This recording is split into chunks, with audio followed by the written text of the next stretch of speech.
তো নমস্কাৰ বন্ধু বান্ধৱীসকল, আজি আকৌ এটা ইনফৰ্মেটিভ ভিডিঅ' মই আপোনালোকৰ মাজলৈ লৈ আনা নাই। আজি এটা গুড নিউজ লৈ আহিছো আপোনালোকৰ মাজলৈ। সো বন্ধু বান্ধৱীসকল, গুড নিউজটো কি হয় এই সকলোবোৰ আমি এইটো ভিডিঅ'ত ডিসকাস কৰিম। সো বন্ধু বান্ধৱীসকল, ইমান দিনৰ পৰা যে আমি ৰৈ আছিলো এই 5 বছৰ ধৰি এই লিষ্টখনৰ কাৰণে, সেই লিষ্টখন কেতিয়া দিব? নিশ্চয় আমাৰ এপইন্টমেন্ট লেটাৰ আমাৰ 14 তাৰিখে দিব বুলি আমি সকলোৱে গম পালো।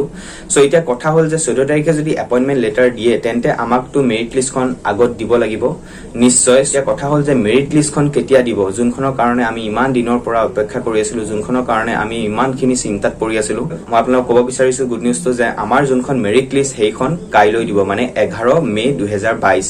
হয় বন্ধু বান্ধৱীসকল, ঠিকেই শুনিছে আপোনালোকে, কাইলৈ আমাৰ যোনখন মেৰিট লিষ্ট সেই মেৰিট লিষ্টখন কাইলৈ দিব।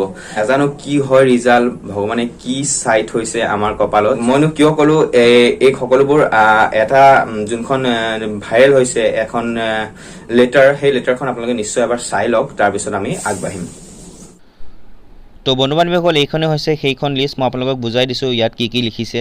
ইয়াত লিখিছে যে 6662 পোষ্ট অফ কনষ্টেবল AB আৰু UB, আৰু 813 পোষ্ট অফ কনষ্টেবল AP, আৰু 788 পোষ্ট অফ কনষ্টেবল ফায়াৰ, আৰু 754 পোষ্ট অফ গাৰ্ডছমেন কনষ্টেবল, আৰু 154 AISA বেটেলিয়ান SPOs অনলি।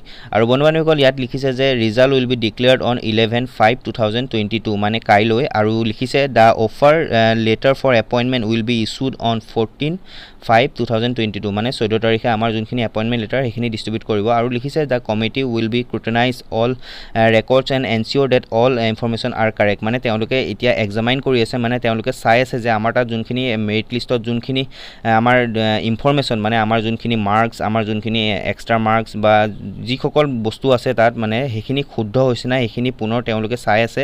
চ' বন্ধু বান্ধৱীসকল, এইখনেই হৈছে লেটাৰখন। তো আপোনালোকে নিশ্চয় দেখিলে যোনখন লেটাৰ আহিছিলে, যোনখন লেটাৰ ভাইৰেল হৈ আছে। সো মই আপোনালোকক এইখন লেটাৰ দেখুৱাবলৈ চেষ্টা কৰিলো। এতিয়া কথা হ'ল যে আমাৰ ৰিজাল্ট কেইটা বজাত দিয়াৰ চান্স আছে। সো বন্ধু বান্ধৱীসকল, মই আপোনাক ক'ব বিচাৰিছো যে হয় ৰাতি আজি 12:30 মান বজাত দিয়াৰ কথা আছে, আৰু হয়তো কাইলৈ গধূলি আপোনালোকৰ ৰিজাল্ট পাই যাব। সো বন্ধু বান্ধৱীসকল, এতিয়া মই যোনসকলে মানে একদম চিয়ৰ হৈ আছে তেওঁলোকে চাকৰি পাবই বুলি, বা যোনসকলৰ মাৰ্কছ বহুত বেছি, সো মই তেওঁলোকক এটা সৰু এডভাইচ মোৰ ফালৰ পৰা দিব বিচাৰিছো। আৰু এডভাইচটো হৈছে যে তোমালোকে পইচা গোটোৱা আৰম্ভ কৰা কাইলৈ কাৰণে। সো বন্ধু বান্ধৱীসকল, নিশ্চয় আপোনালোকৰ ফ্ৰেণ্ডছবোৰ আহিব নিশ্চয় পাৰ্টি বিচাৰিবলৈ। সো আপোনালোকে তাৰ কাৰণে প্ৰিপেয়াৰ হৈ থাকিব লাগিব। সো আজি দিনটো প্ৰিপেয়াৰ হৈ থাকিবলৈ দিছে। সো তোমালোকে প্ৰিপেয়াৰ হৈ থকা, পইচা চইচা গোটাই যেতিয়া তোমালোকৰ নাম আহিব তেতিয়া তোমালোকে তোমালোকৰ ফ্ৰেণ্ডছবোৰক নিশ্চয় পাৰ্টিটো খুৱাব লাগিবই। কাৰণ এইটো বহুত দিনৰ পৰা আমি ৰৈ আছিলো 5 বছৰ ধৰি যে আমাৰ নাম কেতিয়া আহিব বা আমাৰ ৰিজাল্ট কেতিয়া দিব। সো বন্ধু বান্ধৱীসকল, যোনসকলে কাইলৈ চাকৰি পাব, সো তেওঁলোকক মই ক'ব বিচাৰিছো নিশ্চয় তোমালোকে তোমালোকৰ ফ্ৰেণ্ডছবোৰৰ মাজত পাৰ্টি ডিষ্ট্ৰিবিউট কৰিবা। আৰু বন্ধু বান্ধৱীসকল, এইটো আছিলে আজিৰ ভিডিঅ'। যদি ভিডিঅ'টো ভাল লাগিছে দেন প্লিজ মোৰ চেনেলটো ছাবস্ক্ৰাইব কৰি দিব, লাইক কৰিব আৰু শ্বেয়াৰ কৰিব।